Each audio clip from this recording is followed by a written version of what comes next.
tertinggal, itu bisa mendaftar ini, dan juga afirmasi beasiswa prasejahtera. Nah, ini diperuntukkan untuk teman-teman dari keluarga yang tidak mampu, kemudian punya surat keterangan tidak mampu dari lurah setempat, dan ini yang saya lolosi teman-teman, beasiswa afirmasi prasejahtera, tapi saya jalur alumni beasiswa bidik misi. Jadi mungkin ada teman-teman di sini yang merupakan alumni beasiswa bidik misi, jadi itu masuk jalur tahapan beasiswa afirmasi. Nah, yang kemudian targeted itu dikhususkan untuk teman-teman yang sudah jadi PNS, ada TNI, Polri, dan ada juga beasiswa kewirausahaan. Jadi mungkin teman-teman yang pengusaha ini bisa daftar beasiswa targeted. Nah, ada yang umum teman-teman, yang umum itu dia namanya beasiswa reguler. Nah, ada juga perguruan tinggi utama dunia, ada juga beasiswa co-funding. Nah, ini mungkin sedikit pengantar supaya teman-teman tahu gambaran nanti sebelum daftar beasiswa LPDP, oh saya nanti bagusnya masuk di bagian mana beasiswanya. Oh, saya tinggal di daerah timur, oh berarti saya bisa daftar daerah beasiswa afirmasi untuk daerah afirmasi. Oh, saya alumni bidik misi, saya bisa daftar beasiswa prasejahtera alumni bidik misi. Yang di umum juga seperti itu. Nah, apa perbedaannya nanti afirmasi, targeted, dan umum? Kalau afirmasi itu passing rate-nya agak di bawah, teman-teman. Jadi yang tinggi itu passing rate-nya adalah yang umum, reguler. Nah, jadi itu salah satu mungkin keuntungannya. Nah, ini dia. Apa saja nanti Kak kalau kita dapat beasiswa LPDP, apa saja yang akan didapatkan? Oh, banyak. Banyak sekali teman-teman. Ada dari yang namanya biaya pendukung, ada seperti dana pendaftaran. Jadi semua ditanggung. Jadi LPDP itu bahkan di LPDP itu kita tidak diperbolehkan untuk bekerja. Nah, di LPDP itu kita tidak diperbolehkan untuk bekerja. Kalau ada yang sedang bekerja itu sangat diwajibkan untuk izin atau resign mungkin dari pekerjaannya. Jadi kita akan biaya pendaftaran di kampus itu ditanggung, dana SPP ditanggung, dana tunjangan buku ditanggung, dana bantuan penelitian ditanggung, dana bantuan seminar internasional kalau kita lolos itu conference apa itu ditanggung, ada dana bantuan publikasi jurnal internasional.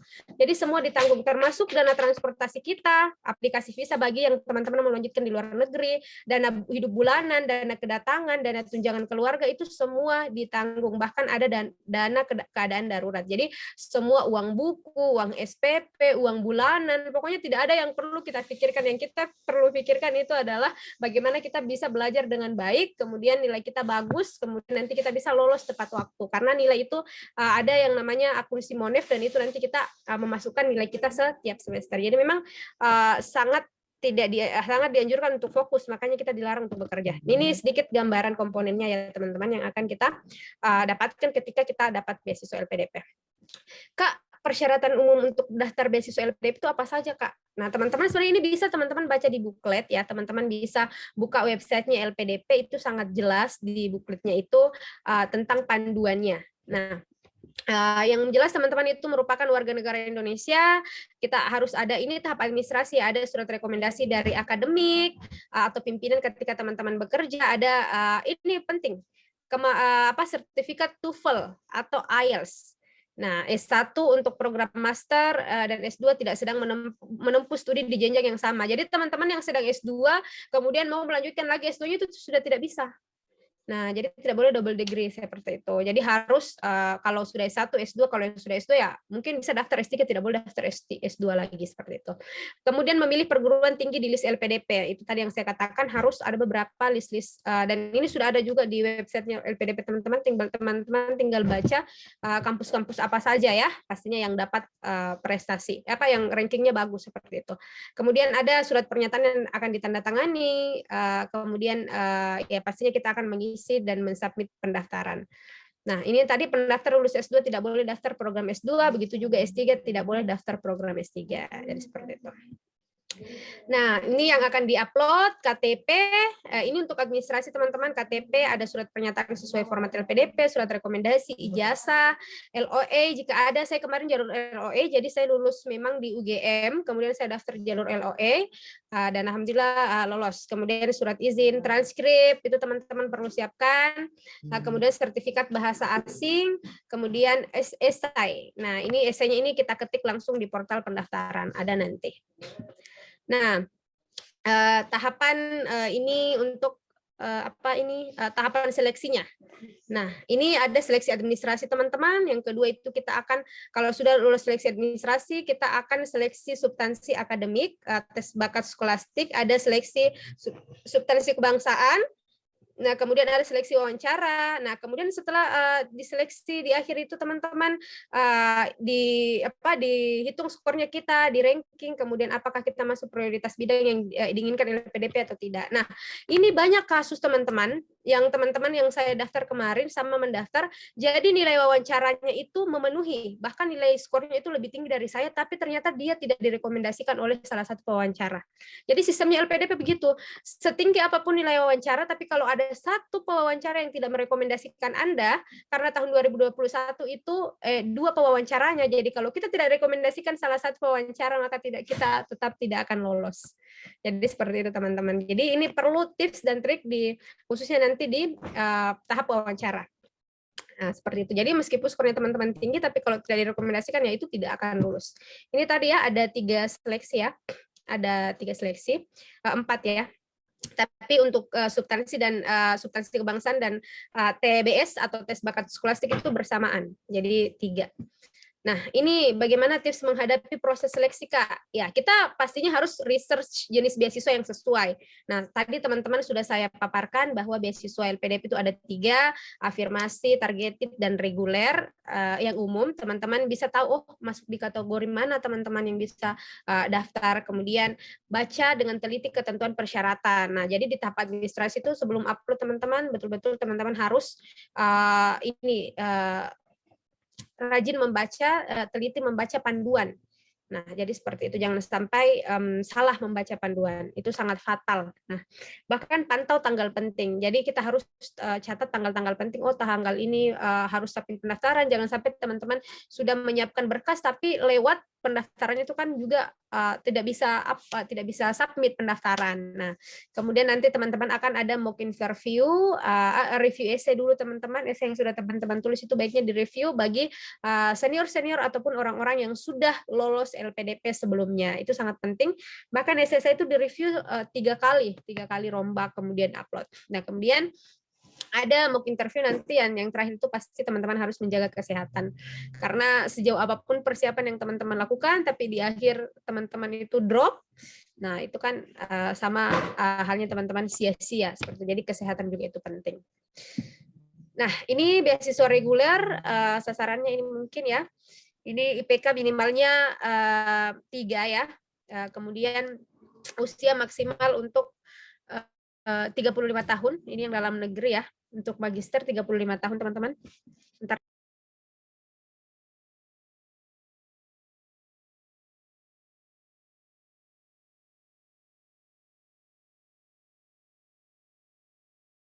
Ya, oke. Ini teman-teman bisa baca ya. TOEFL-nya itu kalau ITP 500, kalau yang reguler, ini jalur reguler, jalur umum. Kalau yang afirmasi itu 400, teman-teman. Nah, dalam negeri, luar negeri, teman-teman bisa baca sangat jelas di panduan. Untuk itu saya arahkan teman-teman untuk setelah ini, kalau memang teman-teman mendaftar beasiswa LPDP, langsung saja klik website LPDP. Di situ semua informasi sudah sangat lengkap. Nah, itu tadi untuk tes seleksi kebangsaan ya, seleksi administrasi maksud saya. Baik, kita masuk di seleksi yang kedua. Nah, untuk seleksi yang kedua ini,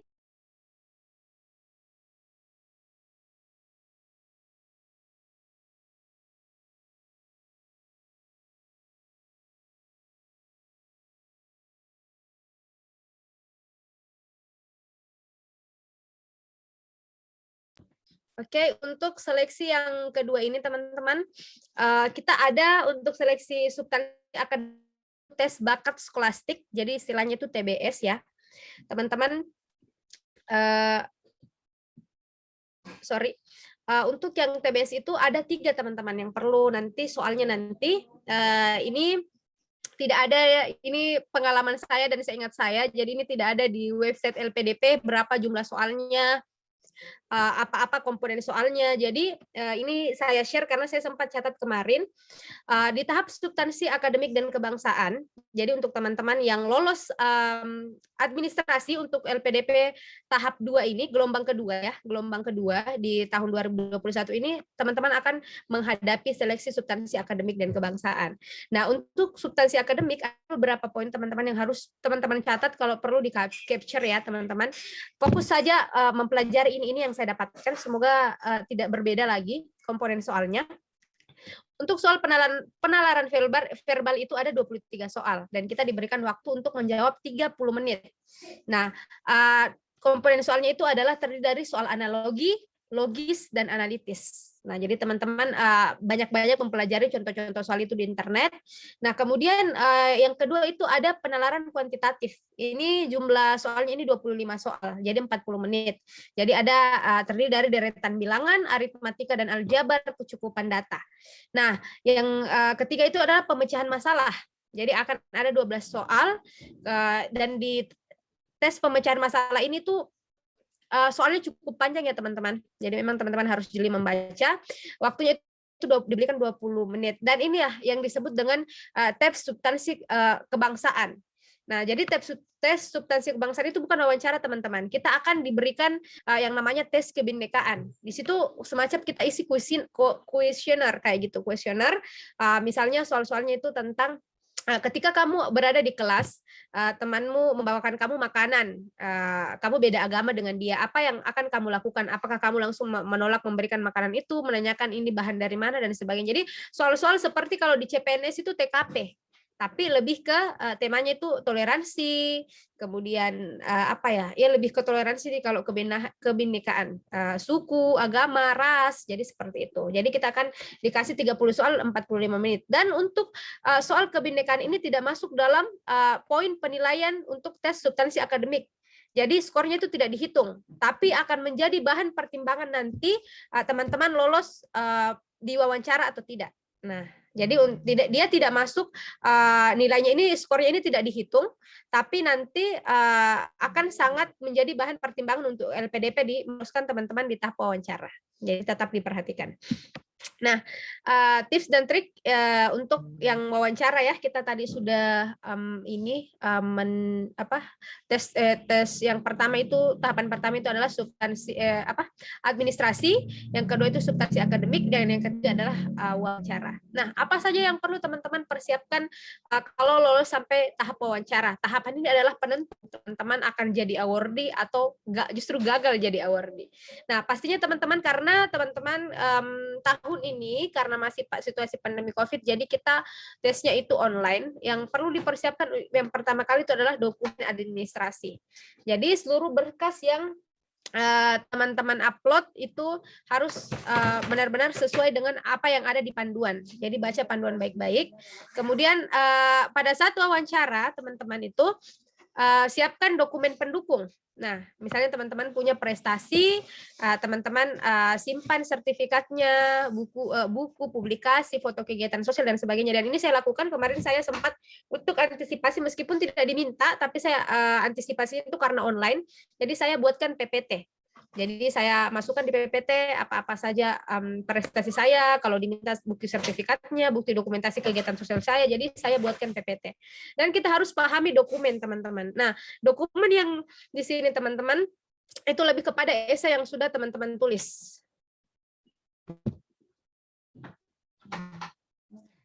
Esai yang sudah teman-teman tulis, baca kembali, pahami secara detail, terutama esai dan personal statement. Jadi teman-teman bisa dikatakan, saya bisa bilang bahwa di persiapan tes wawancara itu, teman-teman harus pahami esai, karena di esai itulah kita akan dikulik apa nanti rencana tesis yang akan kita bahas, kemudian personal statement yang sudah kita tulis. Karena teman-teman, untuk di seleksi wawancara itu akan ada 2 reviewers yang mewawancara kita. Yang satunya dari psikolog, yang satunya dari akademisi berdasarkan bidang kita. Nah, kemarin saya dapat akademisi seorang profesor yang betul-betul, jadi saya betul-betul dikaji apa yang akan kamu teliti, apa urgensinya, terus kalau kamu selesai mau jadi apa. Nah, jadi kita harus kuasai itu, utamanya di rencana tesis yang sudah kita tulis. Nah, Selanjutnya,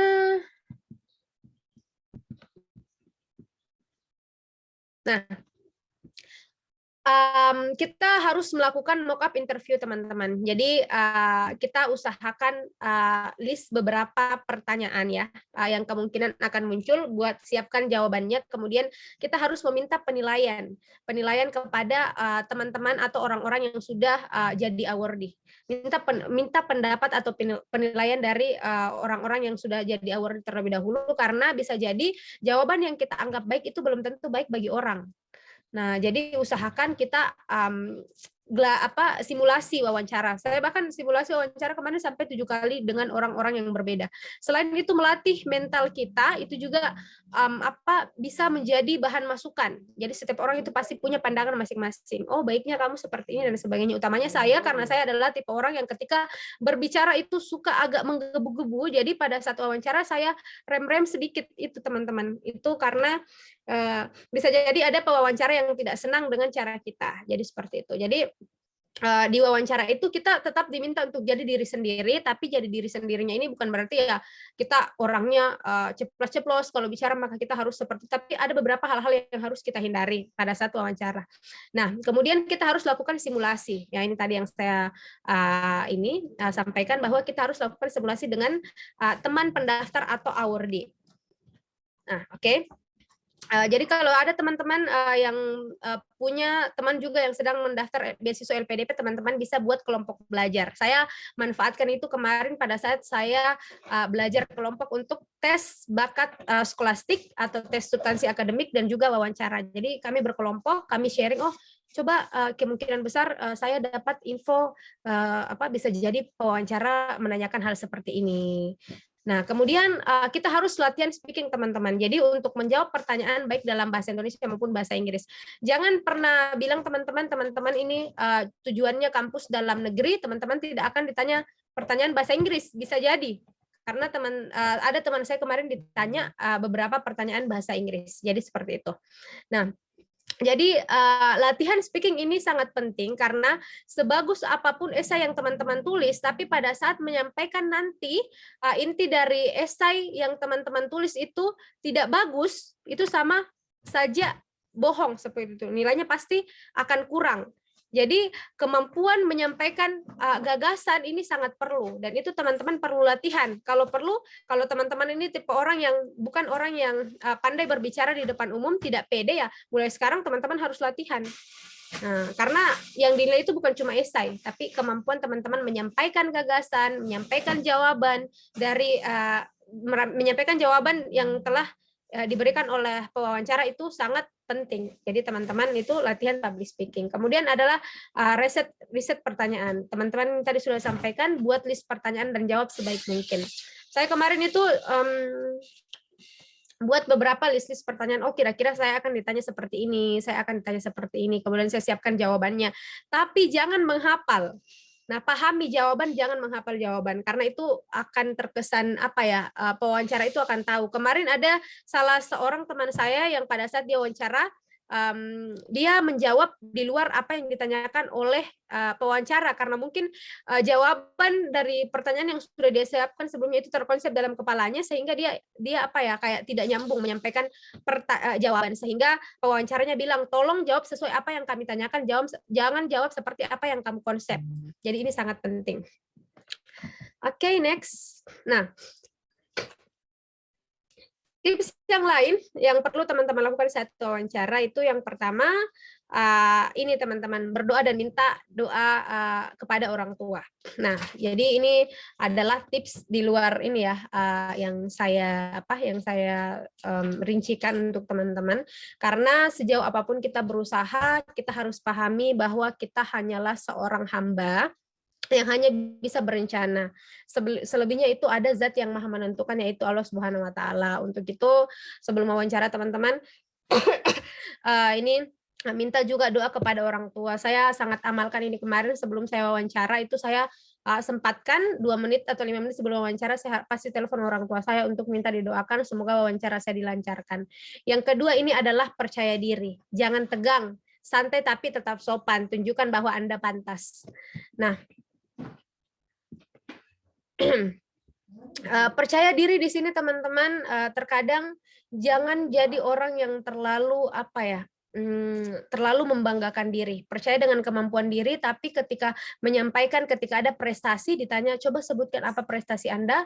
Ya jawablah dengan tetap down to earth kayak gitu. Jangan terlalu menggebu-gebu, "Oh iya kemarin saya menjadi juara ini, prestasi saya ini." Tidak, tapi tetap jawab dengan tenang, sopan, percaya diri, "Pada saat kemarin, saya alhamdulillah sempat mendapatkan prestasi ketika kuliah, saya jadi lulusan terbaik atau lulusan berprestasi." Sampaikan itu dengan tetap membumi, tetap merendah dengan suara yang jangan terlalu apa ya, istilahnya kita terlalu menggebu-gebu, akhirnya bisa membuat pewawancara utamanya di psikolog itu mungkin memberikan penilaian yang tidak terlalu bagus pada diri kita. Dan yang ketiga adalah teman-teman harus jujur dan apa adanya.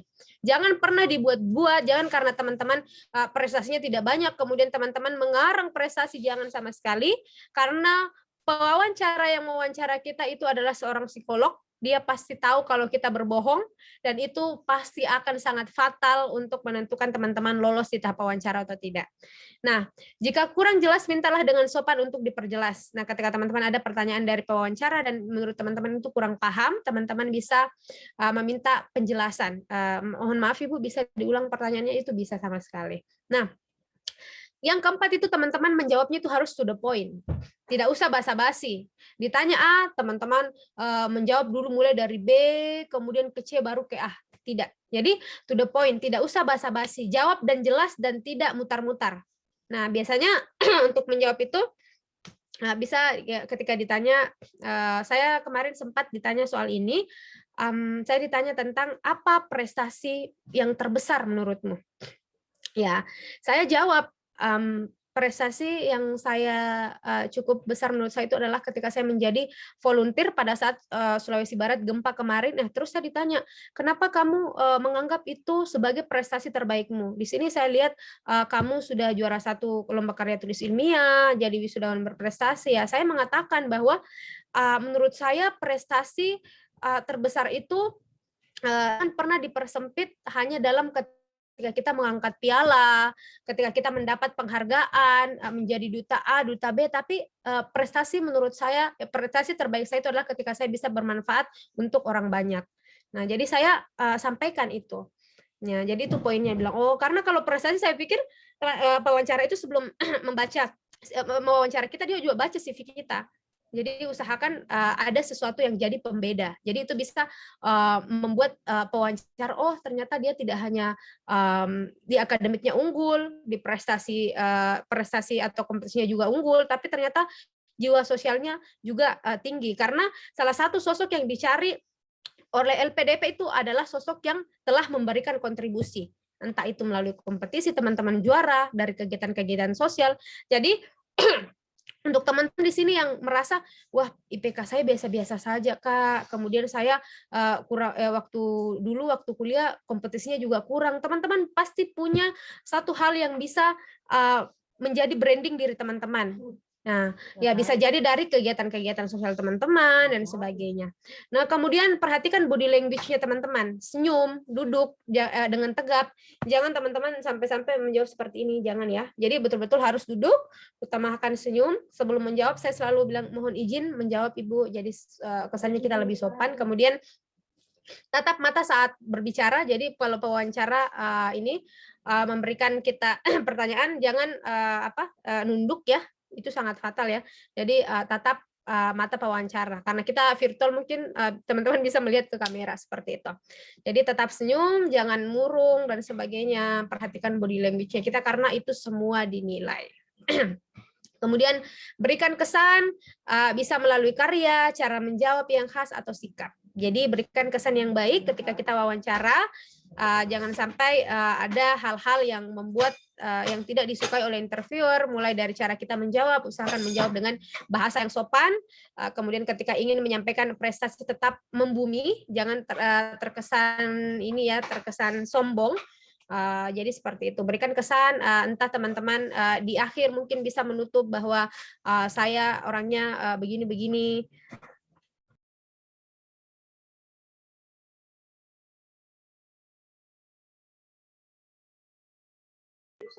Oke, itu ya teman-teman ya. Berikan kesan, karya, cara menjawab dan yang khas ya apa? Cara menjawab yang khas, sikap kita harus baik. Nah, untuk hal-hal yang tidak boleh teman-teman lakukan itu apa saja? Jangan begadang menjelang hari H. Nah, karena saya berpikir bahwa hari H itu adalah kita harus persiapan mental yang baik, fisik kita harus bagus. Jadi di hari H itu malamnya itu saya tidak menjawab pertanyaan, tidak latihan lagi, tapi saya betul-betul palingan teman-teman berdoa, kemudian jaga kesehatannya pada saat sebelum wawancara. Kalau teman-teman dapat wawancara siang, usahakan sarapan. Kalau dapat wawancaranya setelah makan siang itu usahakan teman-teman jangan ngantuk ya, karena itu bisa mempengaruhi konsentrasi teman-teman. Kemudian ini tadi jangan pernah menghafal jawaban. Jadi jawaban dari list-list pertanyaan yang sudah teman-teman siapkan itu jangan dihafal, tapi dipahami. Beda menghafal, beda memahami ya teman-teman. Pasti teman-teman sudah tahu apa perbedaannya. Kemudian jangan sampai teman-teman berbohong atau tidak jujur. Nah, yang keempat adalah tidak punya rencana ke depan.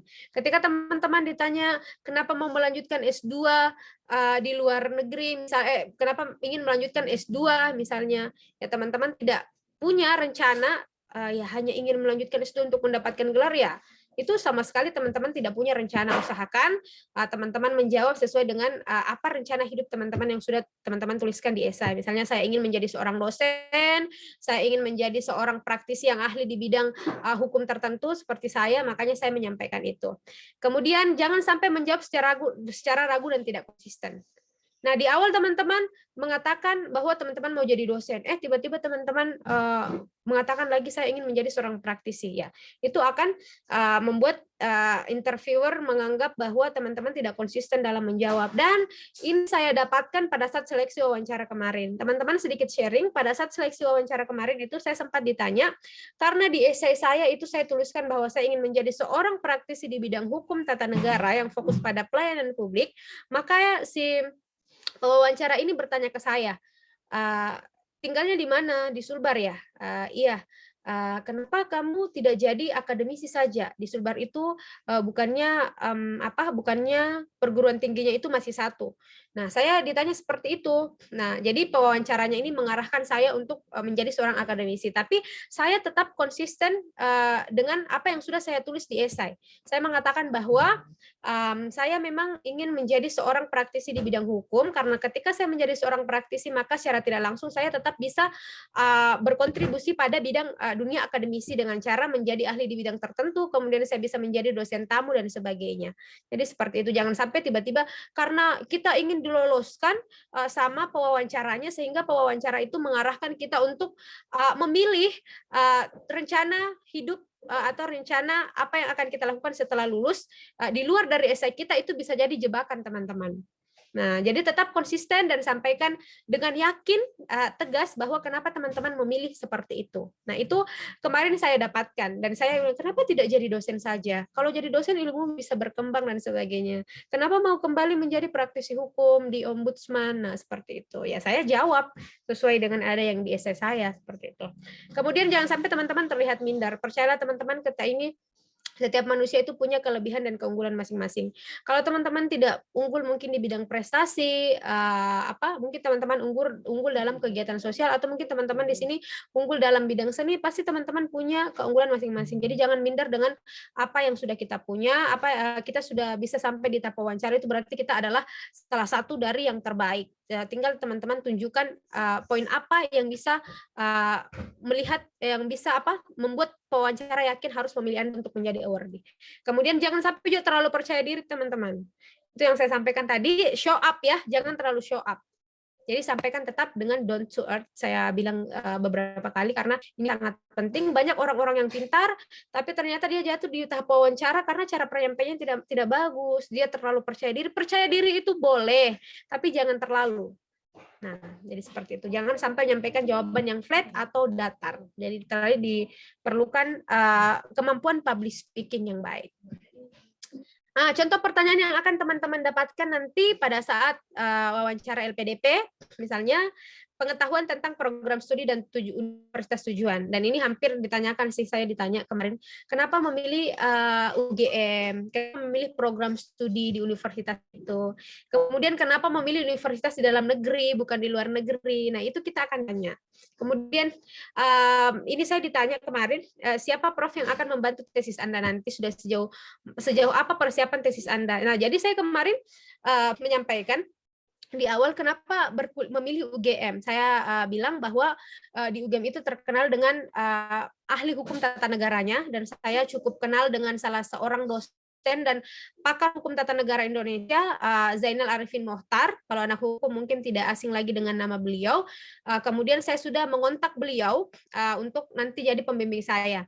Bahkan saya punya bukti chatnya dengan ini. Saya juga sudah membaca beberapa penelitian jurnal-jurnal yang akan relate dengan penelitian tesis saya nanti. Nah, kemudian Anda akan ditanya dengan seputar pertanyaan, apa kegagalan terbesar dalam hidup Anda? Berapa lama Anda merasa down sampai Anda bangkit? Ini biasanya pertanyaan dari psikolog. Bagaimana cara Anda untuk mengatasi kegagalan tersebut? Nah, Anda akan ditanya juga sudah buat susunan apa saja yang Anda lakukan untuk mewujudkan impian Anda.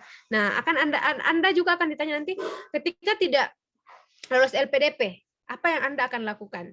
Biasa tuh kita ditanya seperti itu. Apakah Anda punya plan A, plan B, dan seterusnya. Bagaimana strategi bertahan dalam kehidupan akademis yang sulit? Kita akan ditanya soal itu. Karena kehidupan S2 itu berbeda dengan kehidupan S1. Kita harus lebih banyak membaca, harus baca jurnal yang bahasa Inggris, dan itu yang saya rasakan sekarang. Meskipun kita di dalam negeri, tapi bahan ajarnya itu untuk sekelas UGM yang sudah prestasi kampusnya itu sudah internasional, rankingnya internasional, maka kita tetap harus belajar bahasa Inggris. Kemudian wawancara, kontribusinya juga sebelum dan sesudah apa, kontribusi apa yang pernah dilakukan, kita akan ditanya itu, bagaimana dampaknya kontribusi yang sudah kita lakukan itu, kemudian kenapa melakukan hal tersebut, kemudian nanti kita akan ditanya, setelah lulus kontribusi apa yang akan dilakukan. Jadi setelah lulus teman-teman mau jadi apa gitu, jadi harus tahu mau jadi dosen, mau jadi praktisi, atau mau jadi peneliti, itu harus teman-teman pahami. Kalau jadi dosen kenapa, kalau mau jadi praktisi kenapa, kalau mau jadi peneliti kenapa, jadi gitu. Nah, ingat teman-teman, jika menyampaikan kelebihan dalam diri kepada pewawancara, sampaikanlah dengan tetap membumi. Ini sekali lagi saya reminder teman-teman untuk tetap menyampaikan jawaban terhadap kelebihan diri kita itu dengan tetap memperhatikan jangan terlalu percaya diri, jangan terlalu show up, dan tetap down to earth. Itu sih pesannya. Kemudian ini ada quotes sedikit sebelum kita tutup ya. Kalau kita tahu betul apa tujuan kita tidak akan mudah tergoda oleh hal-hal lain yang mengalihkan kita saat menempuh jalan ke sana. Memang akan banyak kesempatan lain yang terlewatkan, namun tetaplah percaya pada tujuan dan kata hati. Kenapa saya sampaikan teman-teman bahwa kalau kita memang mau daftar LPDP, teman-teman memang harus fokus. Saya kemarin sedikit bercerita untuk mendapatkan skor TOEFL saya, karena saya di Sulbar. Beruntunglah teman-teman yang tinggal di daerah kota-kota besar yang di tempatnya itu ada tempat untuk tes TOEFL. Saya bahkan harus bolak-balik ke Makassar, ke Mamuju, karena saya di Sulbar untuk bisa tes TOEFL. Saya kursus juga, kemudian saya karena sempat bekerja di Ombudsman selama 1 tahun, saya resign dari pekerjaan saya. Karena memang harus fokus belajar. Jadi saya daftar LPDP itu bulan Mei, kemudian saya tidak melakukan aktivitas lain selain apapun itu, selain memang fokus. Dan pada saat persiapan wawancara kemarin, saya bahkan ke Makassar hanya untuk bertemu dengan teman-teman saya, senior-senior saya, untuk sharing seputar dengan beasiswa LPDP. Jadi memang teman-teman harus fokus di sini. Jadi ya hindari dulu kegiatan-kegiatan non faedah, hangout atau berkumpul dengan teman-teman. Jadi fokus memang, karena kita tahu LPDP ini sangat banyak peminatnya di seluruh Indonesia. Bahkan kemarin yang daftar untuk gelombang 1 itu untuk yang jalur LOE itu yang daftar itu 6.661, yang lolos untuk jalur LOE yang sedang melakukan persiapan keberangkatan saya saat ini itu hanya 761 orang. Itu yang jalur LOE. Saya tidak tahu untuk jalur yang non LOE. Itu menandakan bahwa betul-betul orang yang dipilih LPDP itu ya betul-betul orang yang punya kapasitas, orang yang betul-betul punya kontribusi, orang yang betul-betul mau berusaha. Jadi seperti itu teman-teman, fokus memang rancang sekarang yang paling penting itu teman-teman yang harus dilakukan adalah persiapkan sertifikat TOEFL. Nah, kemudian belajar, buat kelompok belajar untuk persiapan tes bakat skolastik, apalagi kalau teman-teman tidak, karena saya orangnya tidak jago menghitung ya, jadi memang saya butuh sharing dengan teman-teman saya yang jago matematika dan sebagainya. Itu teman-teman ya, memang jadi harus fokus. Kita masih punya beberapa menit lagi. Nah, ini mungkin semoga ini bisa memotivasi. Ada quotes lagi. Percayalah setiap usaha yang kamu lakukan untuk mewujudkan impianmu tidak ada satupun yang sia-sia teman-teman. Bahkan kemarin saya itu sempat di kuliah 1 tahun hanya untuk menunggu beasiswa LPDP. Padahal saya tipe orang itu tidak suka menunda. Tapi saya waktu tahun 2020 itu LPDP tidak buka. Jadi saat ini teman-teman saya itu sudah mulai menyusun, tapi saya baru memulai. Tapi tidak apa-apa, setidaknya saya jadi awardee. Jadi memang kita harus sabar. Dan kalaupun teman-teman gagal, ya kegagalan itu pun merupakan kepingan kesuksesan yang akan utuh pada waktunya. Jadi percaya teman-teman yang ada di layar teman-teman, ini pengumuman saya mulai dari tahap lulus tahap seleksi administrasi, kemudian lulus tahap seleksi substansi, dan lulus tahap seleksi wawancara. Ini juga pengumuman kelulusan ini akan ada di layar laptop teman-teman, di akun LPDP teman-teman masing-masing. Ketika teman-teman meluruskan niat, kenapa teman-teman harus daftar LPDP, jangan karena bilang, oh LPDP itu uangnya banyak Kak, bisa nabung dan sebagainya, tidak.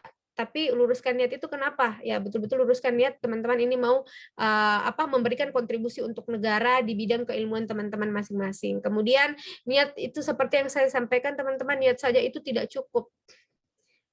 Niat tanpa usaha itu ya sama saja bohong kayak gitu. Jadi kita perlu action untuk mewujudkan untuk mewujudkan mimpi tersebut. Jangan hanya niat saya ingin menjadi awardee, tapi teman-teman tidak belajar seperti itu. Nah, tidak berusaha maksimal, tidak belajar, tidak mencari tahu info tentang LPDP, karena beasiswa itu teman-teman tidak akan mendatangi teman-teman, hey saya beasiswa LPDP silakan daftar, saya tidak. Tapi memang kita yang harus mencari tahu, dan beruntunglah teman-teman, saya sangat bersyukur malam ini adalah malam Minggu di mana saya tahu malam ini mungkin lebih enaknya teman-teman rebahan mungkin atau hangout dengan teman-teman, nongkrong di kafe, tapi kenapa teman-teman memilih untuk mengikuti ini, itu juga merupakan salah satu langkah awal ikhtiar teman-teman untuk menjadi awardee LPDP. Jadi ini suatu kesyukuran kepada teman-teman. Banyak orang di luar sana, tapi kenapa teman-teman yang terpilih? Nah, jadi itu bisa menjadi modal awal teman-teman untuk bisa semangat untuk mendaftar beasiswa LPDP. Dan saya percaya bahwa kalau teman-teman meniatkan itu dengan niat yang lurus, kemudian usaha maksimal, kalau kita sudah ikhtiar, sudah berusaha, dan hal yang paling terakhir yang harus teman-teman lakukan adalah kita harus kencangkan doa. Karena seperti yang saya sampaikan tadi, sebaik apapun rencana kita, sebagus apapun plan yang kita susun, tapi ada yang maha menentukan, yaitu Tuhan Yang Maha Esa atau Allah Subhanahu wa Ta'ala. Untuk itu, saya katakan bahwa tips yang paling sederhana adalah untuk menjadi awardee adalah teman-teman benar-benar harus meluruskan niat, kemudian harus memaksimalkan usaha, dan yang terakhir itu harus mengencangkan doa. Jadi itu teman-teman ya. Saya sangat berharap pengumuman ini bisa gambar pengumuman ini bisa menjadi motivasi teman-teman, bahwa jangan lihat Kak Mulyana jadi awardee LPDP, tapi tidak lihat perjuangan saya. Jadi saya bahkan itu teman-teman begadang untuk belajar tes bakat skolastik karena saya tidak jago menghitung. Kemudian untuk esai itu saya ikut memang program dari Mata Garuda Pusat, ada program mentornya, jadi saya memang di mentoring. Ketika teman-teman saya menghabiskan waktunya mungkin malam minggu dengan hangout di kafe, ya saya menghabiskan waktu saya untuk merombak esai, belajar tes wawasan tes bakat skolastik, belajar belajar verbal dan sebagainya. Yakinlah itu tidak ada hal yang mengkhianati proses. Jadi teman-teman mulailah berproses dari sekarang. Kemudian Mungkin itu sih yang bisa saya sampaikan kepada teman-teman. Lagi-lagi di sini kita adalah partner sharing. Jadi saya sama sekali tidak menggurui teman-teman. Tidak, mungkin ada yang hadir mungkin yang lebih tua dari saya karena saya di sini kelahiran 98 ya. Saya masih 22 tahun. Tapi di sini kembali lagi Kak Furkan ya, saya di sini adalah partner sharing teman-teman. Jadi bukan pemateri ya, bukan pembicara, partner sharing, kita akan sharing banyak hal seputar beasiswa LPDP. Mungkin karena waktunya juga sudah pas ya, saya kembalikan ke moderator kita yang juga sangat inspiring ya, Aur di luar negeri. Jadi mungkin teman-teman juga bisa bertanya nanti sama Kak Furkan. Thank you Kak. Bisa aja, terima kasih ya kepada Mbak Mulyana Mursalim. Luar biasa pembahasan materinya, sangat-sangat kompleks dan komplit banget. Ya, saya sendiri award lama, jadi masih banyak sekali update yang terbaru mengenai proses seleksinya. Contohnya tadi itu proses seleksi skolastik, substansinya dan lain-lain. Ada beberapa tambahan, tidak seperti kami dulu, itu agak berbeda. Oke, nantilah. Oke, jadi untuk menghargai waktu, saya sekarang buka sesi pertanyaan bagi teman-teman. Silakan bertanya lewat chat Zoom. Chat Zoom-nya ya, silakan bertanya ya. Mungkin 3 pertanyaan awal lah. Oke. Oke, sudah ada satu yang bertanya. Kami tampung aja pertanyaannya dulu ya teman-teman ya. Setelah kami tutup, silahkan berhenti mengetik. Oke ya. Oke, silahkan, ini baru satu pertanyaan. Kita tunggu sampai 3 pertanyaan lah. Oke teman-teman, satu aja.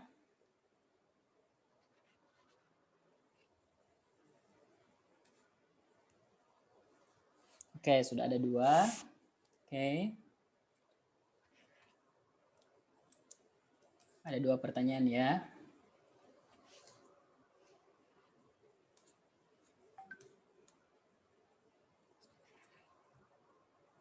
Oke, satu lagi mungkin.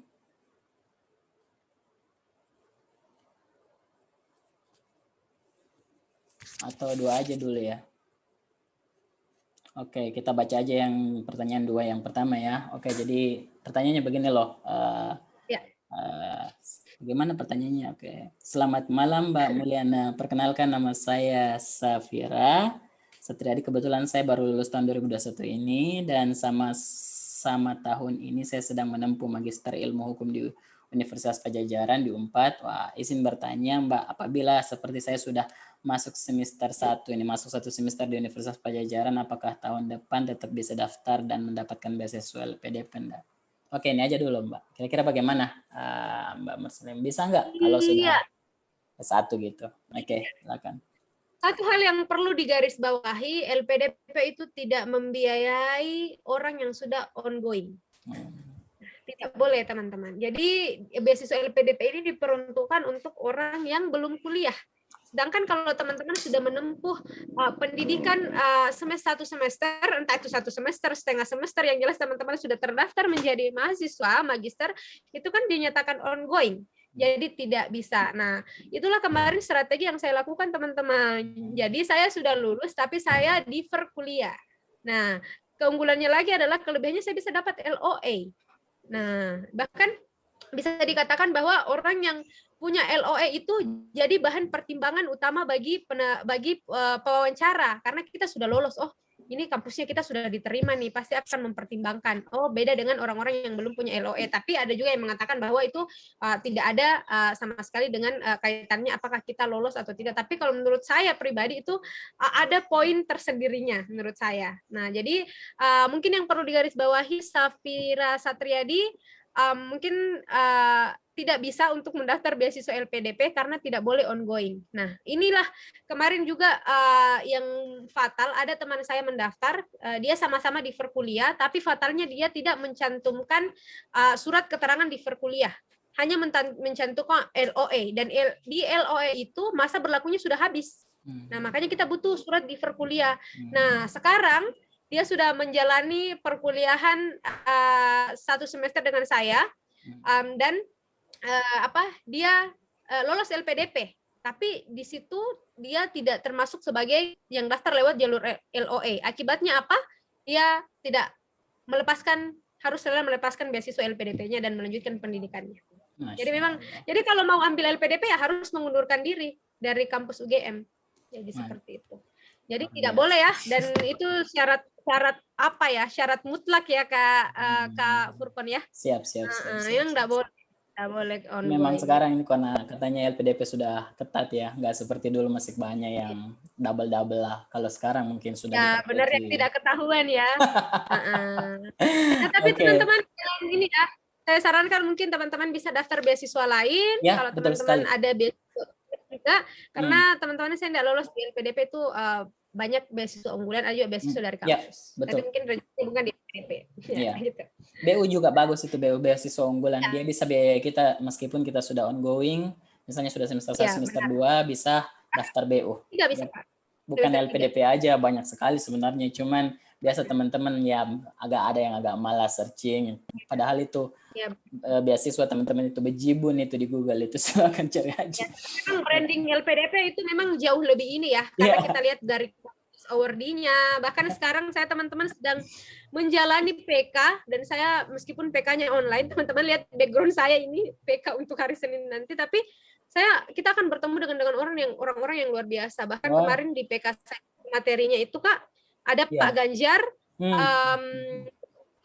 nanti mungkin akan diundang Ibu Menteri Keuangan. Jadi benar-benar luar biasa. Itu beasiswa dari Kementerian Keuangan. Kita tahu Kementerian Keuangan itu seperti apa. Jadi luar biasa ini.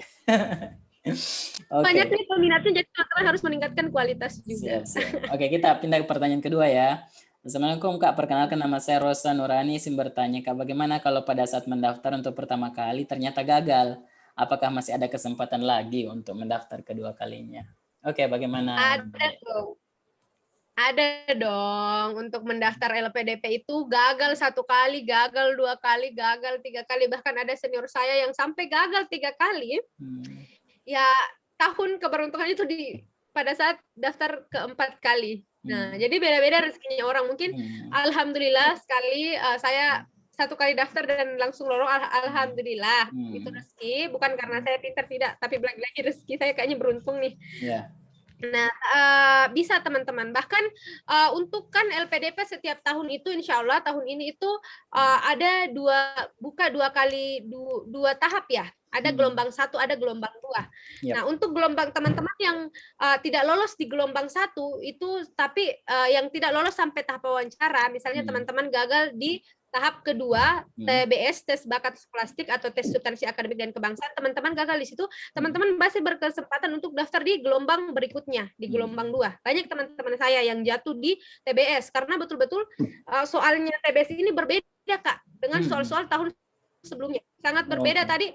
Jadi semoga teman-teman sempat capture tadi, itu tidak ada di website LPDP, karena LPDP sedikit merahasiakan itu ya. Tapi saya share ke teman-teman karena saya sempat ingat dan saya sempat catat nomornya berapa nomor. Jadi itu kemudian kalau gagal bisa daftar tetap. Tapi kalau gagal untuk yang mau daftar di gelombang 2 tapi sudah masuk tahap wawancara tidak boleh. Jadi tahun depan lagi. Jadi masih diberikan kesempatan. Jadi kalau gagal ya daftar lagi teman-teman. Tidak ada orang yang langsung lolos. Jadi seperti itu. Jadi rezeki orang beda-beda.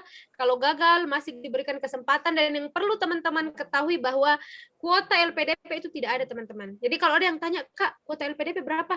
LPDP itu sama sekali tidak punya kuota selama Anda memenuhi kualifikasi yang ditentukan LPDP dan Anda dinyatakan layak untuk menjadi awardee, maka siapapun teman-teman bisa. Jadi tidak ada kata kuota. Gitu. Mantap, Masya Allah. Terima kasih atas jawabannya ya Mbak. Jadi bisa katanya ya, Mbak Rosa bisa mendaftar 2 kali. Kalau samanya saya itu waktu tahun-tahun 2017 itu maksimal 2 kali Mbak. Kalau misalnya gagal 1 kali boleh mendaftar 2 kali. Gagal 2 kali tidak bisa lagi ketiga kali. Ya maksimal 2 kali. Sekarang mungkin ini bisa dikonfirmasi, siapa tahu saya keliru Kak, tapi seingat saya LPDP itu bisa daftar sih Kak kalau saya, karena ada senior saya yang kali. Tapi kurang tahu tahun ini ya. Silakan dikonfirmasi lagi. Setiap tahun itu setiap tahun mereka mengupdate itu peraturannya. Ada yang diperbaiki, ada yang diulang dan selanjutnya.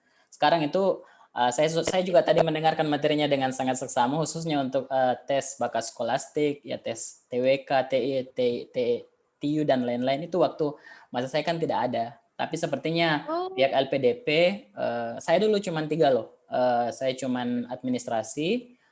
Ada kami punya leaderless. Ini saya mau tanyakan ke Mbaknya, ada enggak waktu Mbak Mursalin itu leaderless LED namanya, leaderless group discussion, Oh, LGD, ada enggak? FGD. Iya. Tidak ada, Kak. Tidak ada ya, wah Jadi semangat. Saya dulu ada di situ, maka kita harus berdebat sama sesama Word itu, bikin kencing-kencing itu. tidak ada. Oke, Ya, tidak ada, wah ada. semangat. Apalagi benar-benar ini teman-teman karena beda ya dari tahun-tahun sebelumnya. Kalau mungkin tahun 2019 itu sama seleksinya dengan 2018, 2017, ini yang tahun 2021 ini memang diubah gitu. Jadi yang pertama itu akademik, kemudian dulu namanya itu SBK, seleksi berbasis komputer. Sekarang itu namanya tes bakat skolastik. Oh, nah, tapi jadi itu sama. komponen-komponennya. Tapi ya, hampir sama, namanya aja yang di rebrand ceritanya. Ya, benar. Nah, kemudian yang tadi itu menyinggung sedikit yang kalau tahun 2019-2018 itu untuk seleksi kebangsaannya itu masuk di tahapan wawancara. Nah, tahun ini tidak begitu. Iya, benar. Dia lebih pada kita diberikan soal. Nah, setelah kita sudah menjawab soal TBS itu, kemudian kita menjawab lagi ada yang namanya tes kebinekaan. Nah, dan tesnya itu menurut saya bukan hal yang kayak seperti TWK, karena saya kemarin belum tahu ya, jadi belajar benar-benar TWK ya, belajar TWK. Tapi ternyata bukan yang seperti itu, teman-teman. Ini pertanyaannya itu lebih kepada melihat kayak TKP, semi TKP begitu. Jadi misalnya yang saya sudah sebutkan tadi bahwa misalnya Anda punya teman yang berbeda agama, memberikan makanan, apa yang teman-teman lakukan, ada opsinya itu 3 kalau bukan 4, jadi kita pilih di situ. Dan itu tidak masuk penilaian di tahap yang kedua. Memang tahapannya itu dilaksanakan yang kedua, tapi untuk tes kebinekaan itu skornya kita tidak tahu berapa skornya, dan itu juga skornya tidak masuk di penilaian TBS. Dan kalau kita sudah lolos sudah daftar di TBS itu kan skor kita langsung kelihatan. Nah, kemarin saya dari 60 nomor yang benar itu adalah 40. Iya, mantap. Masya Allah. Tapi kalau untuk afirmasi itu teman-teman ada teman saya yang afirmasi bidik misi 23 dia lolos. Jadi kayaknya paling rendah itu 23 mungkin. Ya, itu memang teman-teman yang sedikit informasi itu anak informasi, anak afirmasi, anak bidik misi itu anak emas ya. Enggak kayak saya. Ya, bisa dikatakan jalan tol. Jalan tol ya, Kak, bisa dikatakan. Saya ini lewat jalur neraka, saya lewat jalur reguler. Luar biasa tuh. Tapi itu luar biasa itu, Kak. Berarti kapasitasnya Kak Furqan tidak diragukan, teman-teman. Kalau jalur reguler itu semua biaya kita tanggung sendiri, dari dari pelatihan bahasa, tesnya, tidak semua. Tidak ada. Ya, yang bagusnya afirmasi itu, Kak, pengayaan bahasa itu kita bahkan ada pengayaan bahasa, tapi saya tidak bisa dapat, teman-teman, karena saya sudah lolos di universitas. Yang belum lolos itu teman-teman yang belum dapat sertifikat IELTS bagi yang mau di luar, dan TOEFL-nya juga kita akan ada pengayaan bahasa, dan itu kita semua ditanggung, teman-teman. Jadi kapan lagi mendapatkan kesempatan belajar bahasa gratis gitu. Jadi luar biasa ya. Ya, itu saya kalau saya kemarin tesnya tes LPDP-nya saya nggak ada masalah. Saya tes pertama, gelombang pertama saya langsung lulus. Cuman saya struggle-nya itu di IELTS, karena satu kali tes IELTS itu biayanya sampai hampir 3 jutaan itu loh, 2,9 juta.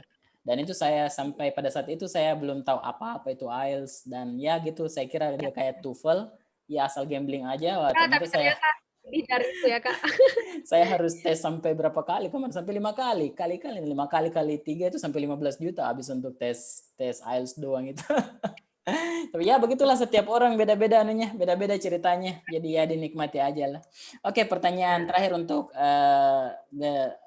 pertanyaan yang sepertinya kita masih punya waktu ya. Wah, ini panjang banget ini. Oke, Assalamualaikum. Mohon maaf, Kak, izin bertanya, untuk program afirmasi beasiswa prasejahtera, salah satu syaratnya adalah merupakan alumni bidik misi kurang dari 2 tahun. Misalnya ada yang dapat beasiswa bidik misi tapi tidak sesuai target, selesainya sampai semester 10, padahal jaminan bidik misi hanya sampai 8 semester. Apakah masih bisa dikategorikan alumni bidik misi? Jika tidak, bagaimana solusinya agar bisa memenuhi syarat berhubung karena juga tidak memiliki KIP atau KKP? Oke, bagaimana? Nah, ini saya nggak tahu ini betul-betul blank ini kalau kayak gini. Oh iya, ini saya tahu ini karena saya afirmasi ya. Oke. Katanya dia untuk program afirmasi beasiswa prasejahtera, oke. Bidik misi kurang 2 tahun. Iya benar-benar. Jadi maksimal itu kalau kita sudah lolos beasiswa bidik misi itu 2 tahun batasnya ya, 2 tahun batasnya. Tapi oke. Jadi teman-teman, yang perlu diketahui dan juga banyak pertanyaan kemarin yang banyak mempertanyakan ini melalui tiket bantuan LPDP. Kalau kita lolos, kalau kita penerima beasiswa pada saat S1, yang dihitung itu adalah bukan masa waktu kita mendapatkan bidik misi. Kita kan dapat bidik misi sampai 8 semester. Tapi kalau kita selesai kuliahnya 10 semester, di semester 10 itu kita terhitungnya masa selesainya, bukan masa menerimanya. Nah, jadi kalau teman-teman selesai di semester 10, kemudian Anda selesai tahun 2020 misalnya, ya Anda batas maksimalnya untuk daftar beasiswa bidik misi, alumni afirmasi bidik misi itu tahun 2022. Jadi tidak dihitung. Seharusnya nih idealnya teman-teman lolos di 2019, tapi karena teman-teman ada kendala suatu dan lain hal, sehingga teman-teman harus menambah 1 tahun. Nah, jadi batas pendaftarnya teman-teman itu bukan dihitung pada saat teman-teman berhenti mendapatkan bidik misi di 2019, tapi dihitung di masa kelulusannya teman-teman. Nah, jadi kalau teman-teman lulus di tahun 2020 ya sampai 2022. Nah, jadi begitu. Jadi masih ada kesempatan. Nah, apakah ya ini tadi, apakah masih jika dikategorikan alumni bidik misi? Ya, masih ya, meskipun teman-teman itu batasnya itu tadi intinya adalah batasnya itu dihitung dari teman-teman lulus, bukan teman-teman mendapat kapan terakhir mendapatkan beasiswa bidik misi itu. Nah, tadi dihitungnya ketika lulus. Biar teman-teman 2 tahun, kalau misalnya teman-teman lulus di situ ya bisa. Oke, makasih banyak ini jawabannya. Luar biasa nih.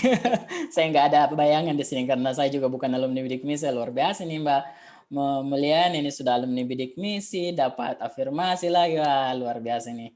Ini kenikmatan di atas kenikmatan. Kita tidak pernah merasakan seperti itu ya. Aduh. Jadi ya selamat semangat lah.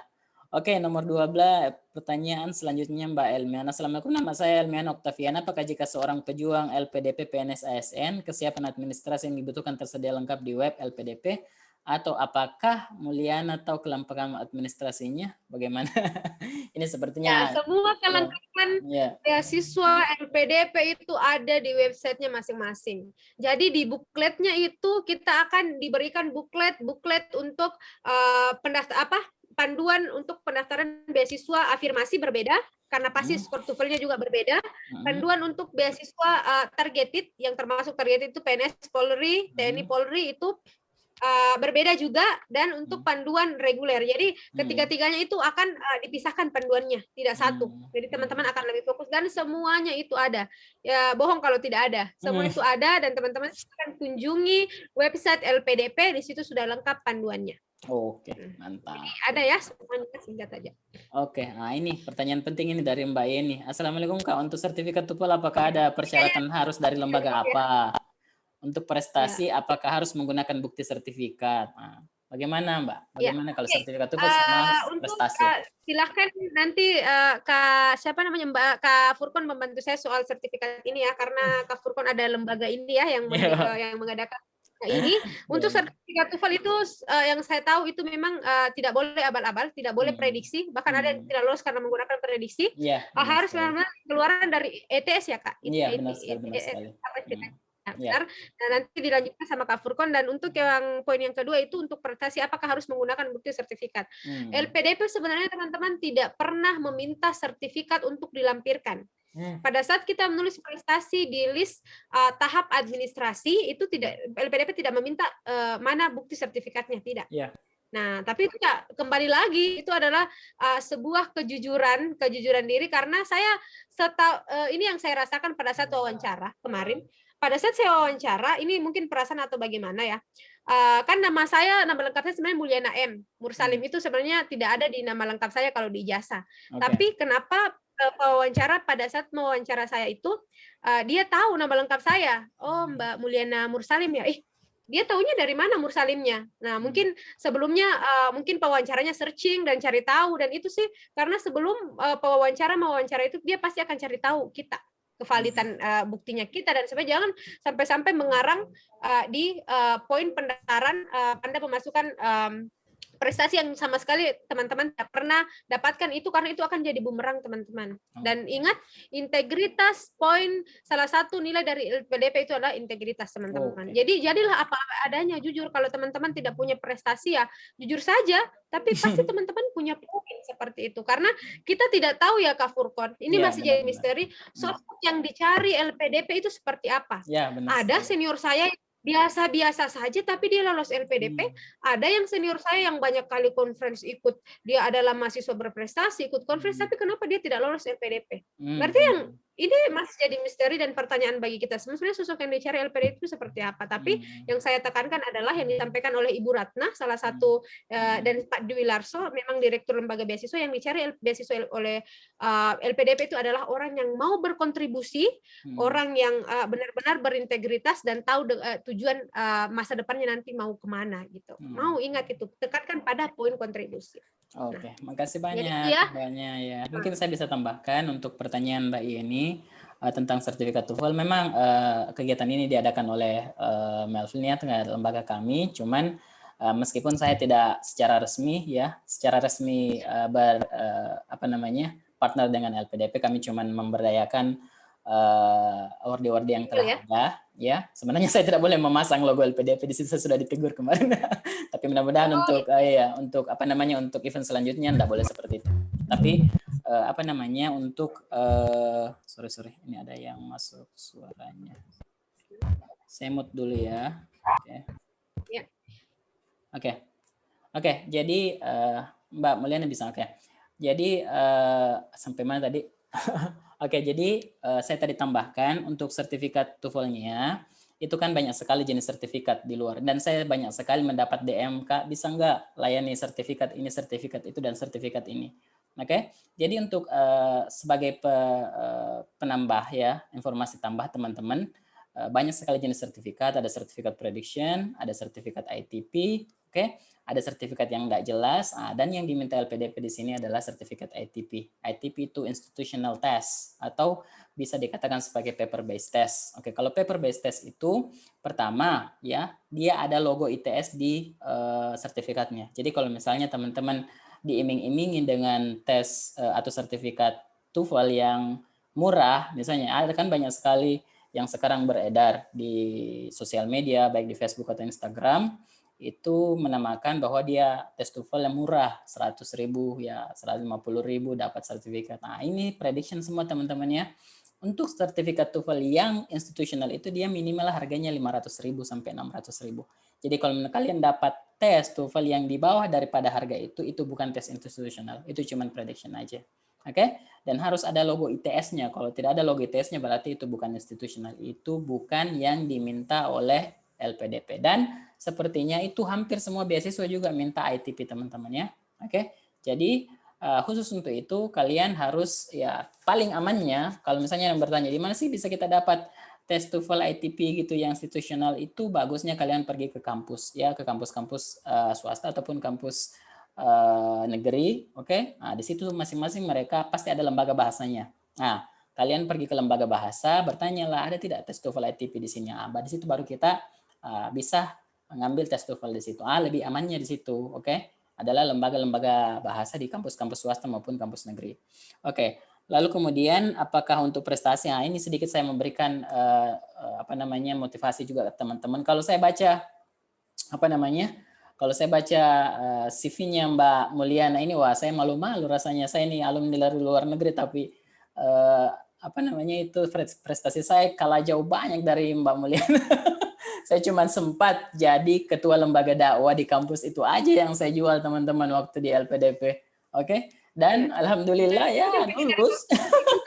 Saya lulus dan ya saya lulus aja, dan itu sedikit sekali ya, prestasi saya sedikit sekali. Jadi teman-teman yang tidak terlalu aktif dalam lembaga ya, dalam organisasi ya, tidak perlu berkecil hati. Yang namanya juga rezeki, kita tidak tahu kan ya. Saya sempat down untuk ikut seleksi LPDP karena saya tidak terlalu banyak pengalaman organisasi, tapi ada teman saya yang motivasi bilang, yang tidak lulus itu yang tidak mendaftar guys, ya kan? Nah, kalau kalian selama mendaftar, mau itu kalian punya pengalaman mau tidak ya, akan ada dua kemungkinannya, lulus atau tidak lulus. Kalau tidak mendaftar ya satu aja kemungkinannya tidak lulus. Daftar aja, gratis loh. Gratis kan, masih gratis kan Mbak sekarang, Mbak Mulyana masih gratis sampai sekarang kan pendaftaran Gratis, LPDP? gratis dong. Yang Gratis perlu ya, sekian diperhatikan terbaik. usahanya yang tidak gratis Ya, ya. Kita memang berkorban waktu, berkorban uang ya memang. benar Tapi ya sekali. itu ya salah satu mental pejuang beasiswa itu ya memang kita harus punya Ya, mental baja. ya Kalau misalnya benar kita sekali. lihat ya LPDP ya, kalau kita lihat tuh awardnya Tasya Kamila, Ya, awardnya Maudy Aida, terus waduh. ya kita wah pendaftarnya 6.000 lebih. Ya kita sudah takut di awal gitu. Kita Iya, kalah sebelum berperang gitu. benar. Jadi jangan kayaknya saya orang yang biasa-biasa saja deh. Kayaknya ini itu kayak kamu tuh kayak menyerah di awal gitu. Baru lihat, "Woi, pendaftarnya kayak gini." Jangan. Teman-teman tidak akan tahu kalau teman-teman tidak mencoba begitu ya. Ya begitu. Benar sekali. Oke, kita pertanyaan selanjutnya ya. Assalamualaikum Kak, izin bertanya, saya alumni S1 2018, kira-kira gimana? Kak, apakah saya bisa mendaftar juga untuk S2 atau gimana? Apakah ada persyaratan khusus? Terima kasih. Tidak ada masalah ya. Iya. Iya, daftar Ya, aja. salam hormat saya Kak Helina ya. Waalaikumsalam. Iya, bisa siapapun Kak. Asal tadi usianya itu tadi tidak Ya, boleh lebih dari 35 tahun. ya. Ada syarat usia ya, tetap ada syarat usia Kak kalau magister. Itu mungkin yang Nah, perlu di apa namanya, direvisi itu di LPDP. ya selama selama Oh, Kak Kak siapa Kak Helina ini artinya tetap melengkapi berkas, kemudian berkas yang untuk didaftar pada saat administrasi itu lengkap, usia TOEFL-nya lengkap, TOEFL-nya sesuai dengan apa yang di list apa yang ada di peraturan LPDP, kemudian usianya Kakak juga tidak lebih dari 35 tahun. Kalau magister itu bisa, Kak. Bahkan yang sudah menikah pun bisa. Ya, jadi begitu ya, yang sudah menikah juga bisa daftar LPDP. Yang dilarang itu adalah bekerja. Kita tidak boleh bekerja. Gitu. Oke. Jadi pertanyaan selanjutnya. Assalamualaikum Kak. Saya ingin melanjutkan studi S2 dengan beasiswa LPDP, namun saya memiliki kendala terkait dengan lingkungan yang kurang membentuk mental saya. Mungkin banyak yang yang memandang enteng mungkin ya. Itu saya sudah alami juga sih dulu ya kan. Pertanyaan saya, apakah yang paling perlu saya persiapkan terlebih dahulu agar usaha saya dalam mendapatkan beasiswa LPDP menjadi maksimal dan proses belajar saya menjadi semakin baik? Oke, bagaimana ini, Mbak Mulyana? Bagaimana? Saya tipe orang yang saya tidak mendoktrin teman-teman untuk memilih teman ya. Tapi saya sangat percaya bahwa circle yang namanya itu circle itu sangat membawa peran atau pengaruh besar bagi diri kita. Okay. Jujur teman-teman, kenapa saya mendaftar LPDP? Karena memang circle saya dikelilingi oleh orang-orang yang memang award di LPDP. Nah, jadi saya masih ingat pada saat saya seminar proposal, memang saya tingkat kekepoannya itu tinggi, tapi kepo bukan dengan urusan orang lain, tapi benar-benar untuk hal-hal yang positif, misalnya kepo dengan beasiswa LPDP. Nah, saya memang awalnya itu, wah, ini beasiswa LPDP buka nih, memang saya harus daftar ini. Nah, saya cari tahu beasiswa LPDP itu, dan kalau menurut saya itu waktu dulu untuk membaca saja beasiswa itu kurang cukup informasinya. Jadi saya bertanya ke senior saya, Kak, bagaimana persiapan yang harus saya lakukan untuk beasiswa LPDP dan sebagainya. Jadi saya memang rutin bertanya ke orang-orang, bahkan saya ingat sekali tahun lalu itu saya ikut seminar LPDP. Yang salah satu pembicaranya juga adalah orang award di LPDP, dan malam hari ini ya bisa jadi pembicara di depan teman-teman. Nah, jadi untuk circle ini ya Kak ya, kalau memang circle kamu itu kamu beranggapan bahwa itu tidak mendukung kamu dan sebagainya, sering merendahkan, ya kamu tidak apa-apa, tinggalkan circle itu dan cari circle yang baru. Percayalah kalau memang kebaikan niat kita itu kebaikan, pasti selalu ada jalan menuju ke sana teman-teman. Jadi tetap jangan terlalu bergantung dengan apa pandangan orang lain terhadap pandangan orang lain terhadap kamu, karena yang tahu apa yang terbaik buat kamu adalah diri kamu sendiri. Gitu. Dan kalau kamu sukses, orang lain pasti tidak bakalan tidak semua orang senang dengan apa yang akan kita lakukan gitu. Aktivitas kita sehari-hari, pasti kita punya istilahnya haters mungkin ya. Sebaik apapun Rasulullah saja ya Kak ya, yang benar-benar orang yang sangat sempurna, masih punya masih punya orang yang haters, orang yang membenci, tapi apalagi kita yang hanya seorang manusia. Nah, kalau saya yang tipe orang jujur ya, kalau itu mendatap lingkungan saya itu toksik, ya maka saya tinggalkan lingkungan itu. Benar, Nah, benar. jangan takut tidak punya teman, jangan takut untuk tidak punya teman, karena pasti segala apa yang kita niatkan untuk kebaikan, pasti kita akan menemukan jalan yang terbaik. Kita akan dikirimkan oleh orang-orang baik. Seperti saya mendaftar LPDP, saya didekatkan kepada senior-senior yang memang mau membimbing saya, mau sharing dengan saya. Tiba-tiba saya dapat info seminar tentang LPDP dan saya mengikuti, karena itu memang kita sudah niatkan dari Allah, dari awal, dan Allah itu pasti menyiapkan jalan kita selama kita niat kita ini lurus, teman-teman. Jadi seperti itu.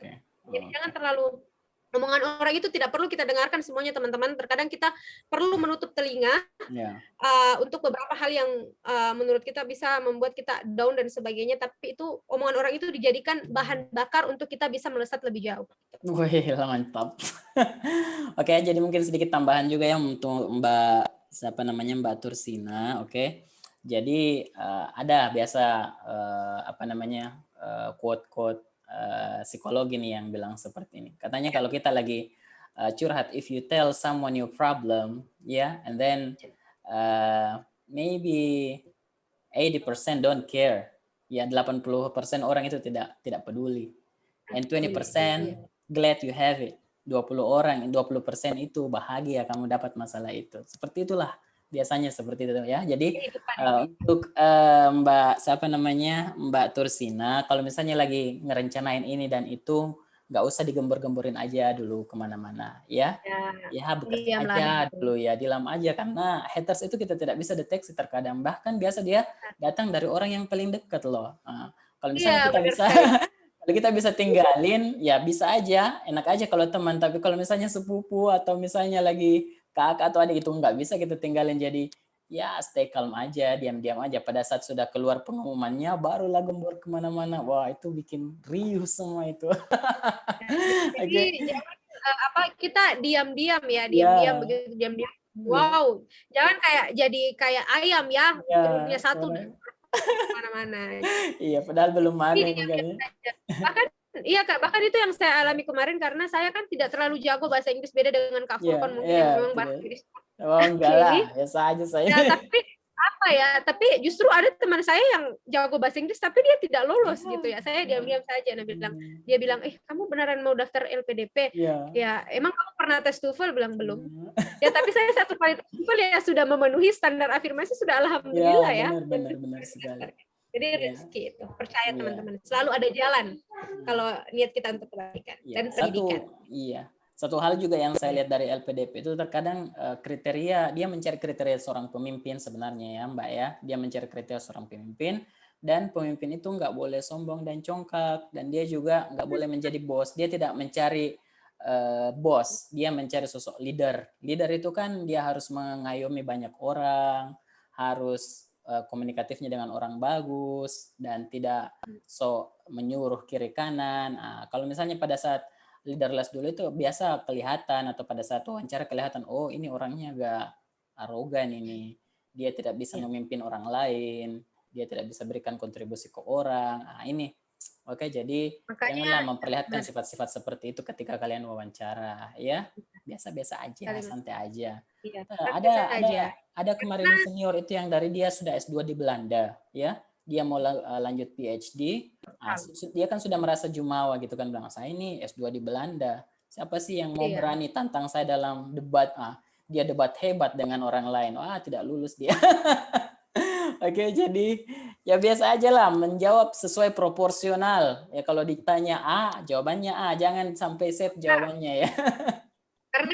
Karena pewawancara itu sudah tahu, sebelum wawancara dia itu sudah tahu siapa kita. Tinggal dia membuktikan gitu, dan hati-hati dengan pertanyaan jebakan dari psikolog ya teman-teman, harus hati-hati karena dia tahu semuanya gitu.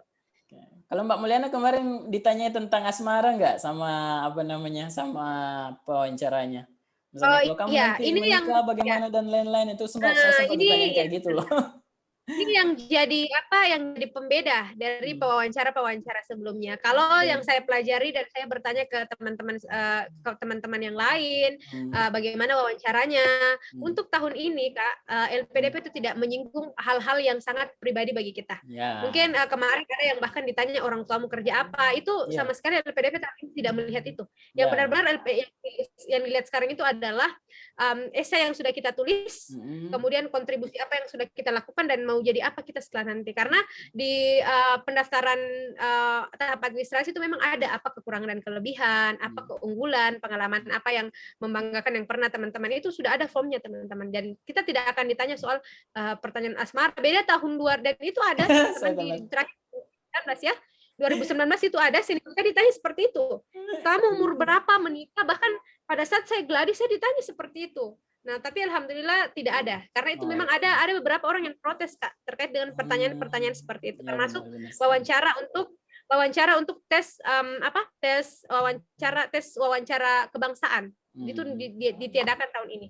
Karena memang ada beberapa orang yang menganggap kenapa harus dipertentangkan persoalan itu. Intinya kalau di tes kebinekaan itu teman-teman LPDP itu hanya ingin melihat kebinekaan kita. Jadi begitu. Benar sekali, karena kita. Karena kemarin itu ada sedikit masalah dengan awardee, salah satu awardee kita yang akhirnya dia menyeberang ya ke negeri orang, dia lanjut ya sama-sama tujuannya kami sama-sama dari Australia, cuman akhirnya dia mendukung Free West Papuan Movement ya. Kalau tidak salah namanya Victoria apa namanya saya lupa itu. Dia akhirnya mendukung pembebasan Papua Barat, akhirnya bekerja sama-sama organisasi Papua Merdeka. Ini sangat mencoreng nama LPDP, jadi akhirnya perlu diadakan yang namanya tes kebinekaan dan lain-lain. Iya. Makanya kita ada tes itu ya. Oke, perjalanan selanjutnya. Assalamualaikum, Kak. Perkenalkan saya Juliana dari Sulawesi Barat, Kak. Saya mau bertanya, apakah Sulbar Sulawesi Barat ya? Oke. Apakah Sulbar masih masuk wilayah 3T dan apakah bisa mendaftar jalur afirmasi, Kak? Pertanyaan saya selanjutnya, dua pertanyaannya ini. Kak, untuk surat rekomendasi misalnya LPDP buka pendaftaran di bulan Maret, tapi surat rekomendasi kita diurus bulan Januari, apakah harus dibuat lagi untuk pembaharuan tanggalnya? Oke, silakan, Mbak. Oke, terima kasih Juliana. Sayang sekali terakhir LPDP untuk yang masuk daerah 3T itu tidak semua kabupaten.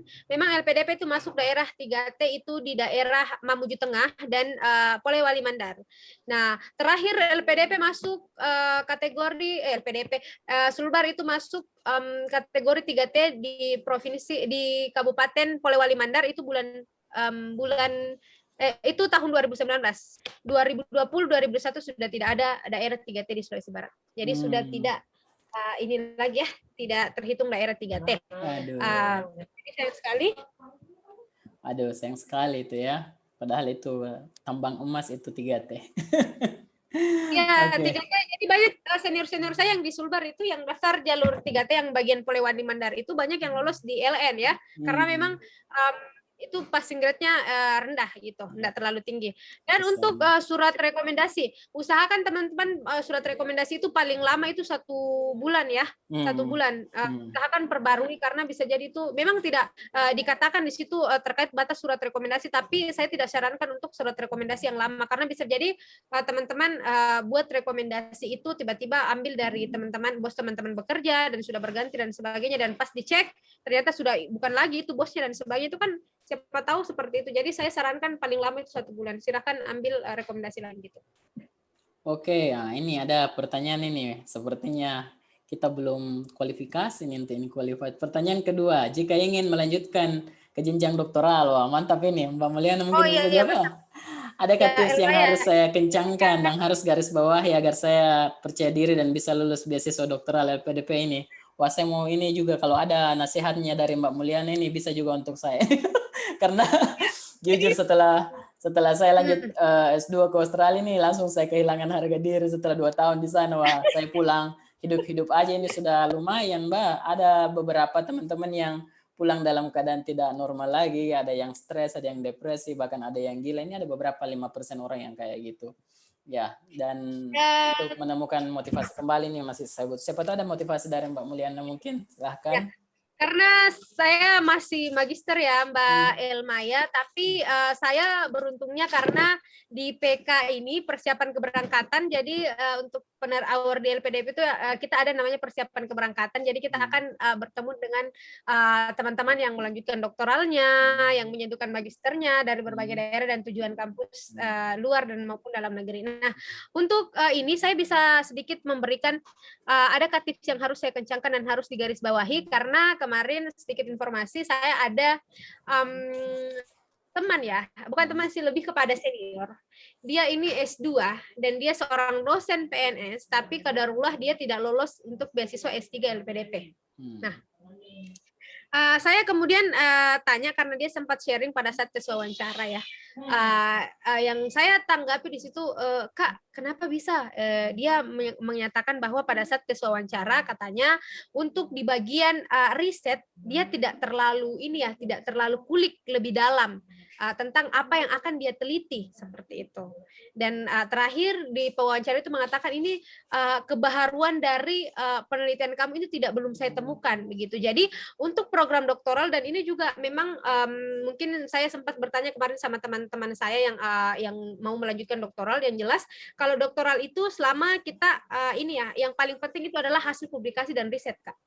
Itu sangat sangat garis bawahi bahwa usahakan kita punya publikasi jurnal, dan itu akan menjadi bahan pertimbangan. Selebihnya mungkin prasyarat ya, pastinya itu syarat mutlak lah, TOEFL, IELTS dan sebagainya. Dan kalau kakak mau mendaftarkan diri di ini doktoral, itu setidaknya kakak ini punya publikasi jurnal, dan itu juga harus jelas di apa yang akan kakak teliti begitu.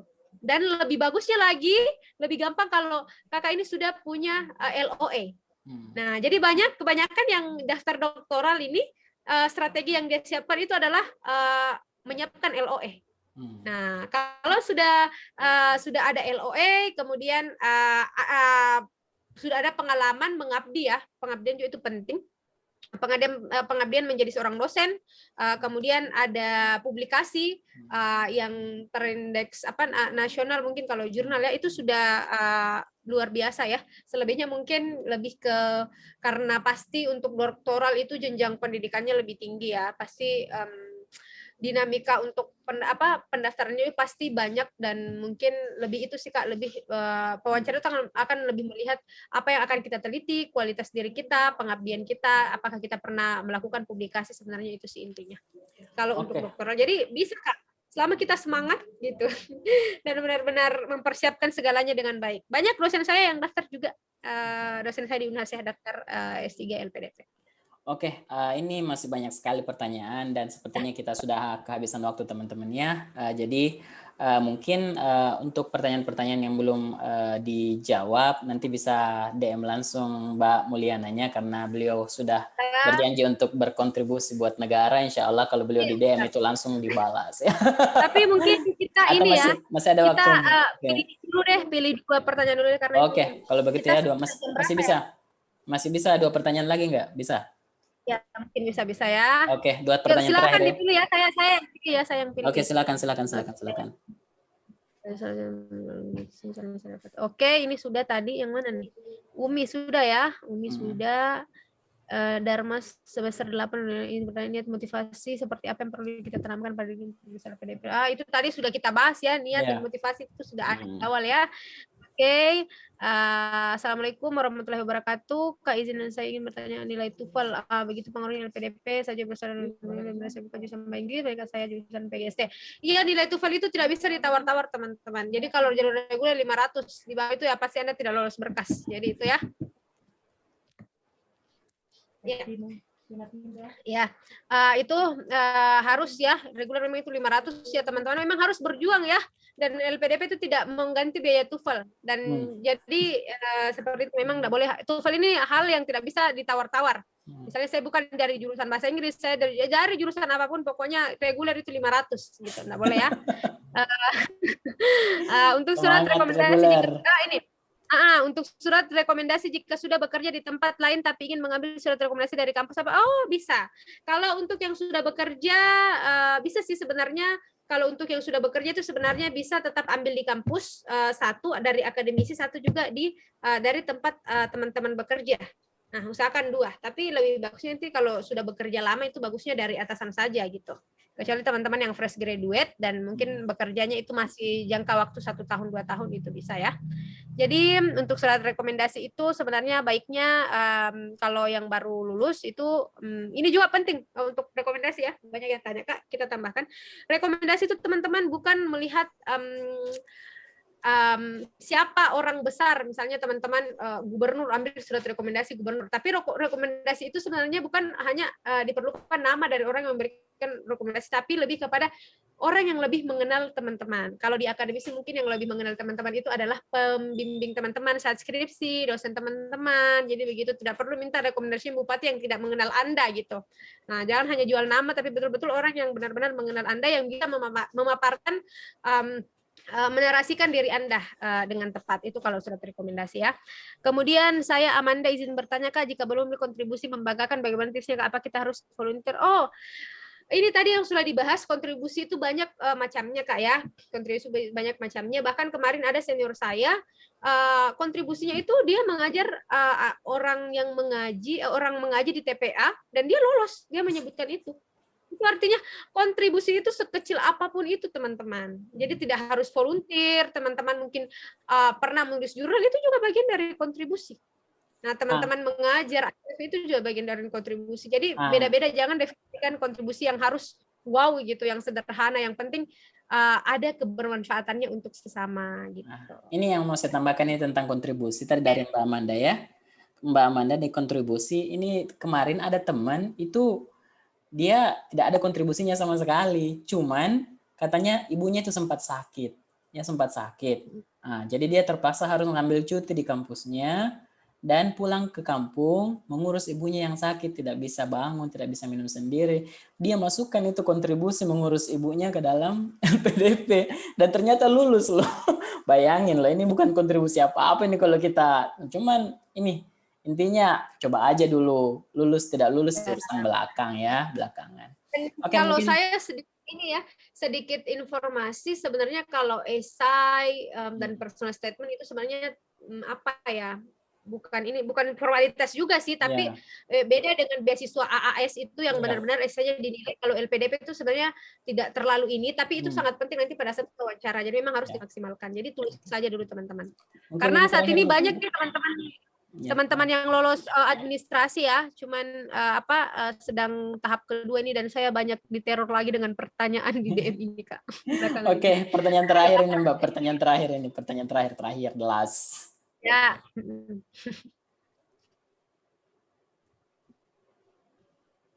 Yang mana nih? Ya, terakhir. silakan dipilih.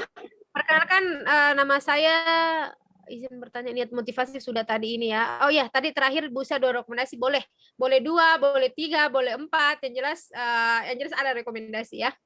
Oke, Assalamualaikum Kak, perkenalkan nama saya Nurani, izin bertanya bagi tips dan trik untuk membuat esai, personal statement, apalagi bagi yang tidak ada prestasi. Nah, untuk tips membuat personal statement dan esai mungkin bisa, ini pembahasannya panjang teman-teman, mungkin bisa dibahas di waktu yang lain. Ya, benar sekali. Nah, intinya kalau esai itu yang jelas LPDP itu sudah ada panduannya. Kemudian terkait dengan personal statement itu sudah teman-teman banyak nih teman-teman saya yang award di baru-baru ini yang sudah membahas itu di YouTube. Teman-teman bisa buka YouTube teman-teman, itu sudah ada banyak award yang membahas itu terkait dengan esai. Yang penting kita mampu memaparkan esai itu sesuai dengan panduan, bahasa yang bagus dibaca, kemudian rajin-rajin lah untuk mau mentoring esai ke awardi. Banyak kok teman-teman dari Mata Garuda Daerah, Mata Garuda Sulbar, Mata Garuda Sulsel yang biasanya mengadakan program mentoring untuk teman-teman dari Mata Garuda. Itu salah satu program dari Mata Garuda, karena saya juga luaran dari mentoring dari Mata Garuda Pusat. Jadi biasanya ada seleksinya. Jadi silakan di-follow Mata Garuda di akun daerah teman-teman masing-masing maupun yang Mata Garuda Pusat gitu. Oke, mungkin itu aja ya. Makasih banyak atas partisipasinya semua dan terima kasih utamanya saya sampaikan kepada pemateri kita Mbak Mulyana Mursalim. Oke, sudah mau meluangkan waktunya selama hampir 1 jam lebih ini untuk mengisi. Mudah-mudahan apa namanya, untuk apa yang diluangkan waktunya hari ini sangat bermanfaat buat peserta-peserta, dan ada yang bisa nanti jebol menjadi awardee-awardee yang selanjutnya dari perantaraan motivasi dari Mbak Mulyana Mursalim ini. Oke, terima kasih teman-teman. Jadi insya Allah selanjutnya bagi sertifikatnya kami akan apa namanya, kami akan umumkan via grup WA, dan begitu pula yang memenangkan voucher buat kelas TOEFL batch 8 untuk pekan depan akan kami undi, dan kami akan umumkan via story IG kami, oke, via story IG Melvin, dan begitu pula juga akan kami masukkan ke dalam grup. Oke, terima kasih buat Mbak Mulyana Mursalim, begitu pula dengan teman-teman semua. Oke, wabillahi taufiq wal hidayah. Mudah-mudahan kita bisa ketemu dalam event yang lain. Oke, saya bisa undang mungkin Kali Mbak katanya Kak, Mulyana ya. buat Oke, siap. kayak gini. Kita negakin lagi, siap-siap. Oke, siap-siap. Oke, makasih banyak ya. Thank you very much. Oke, wabillahi taufiq wal hidayah. Assalamualaikum warahmatullahi wabarakatuh. Selamat. Oke, satu lagi ya. Rekamannya ini akan saya upload di channelnya Melvin. Saya akan upload. Oke, rekamannya ini bagi teman-teman yang belum sempat lihat. Nanti akan. Ya, yes. Oke. Thank you. Follow ya. Ya, siap. Oke. Assalamualaikum. See you.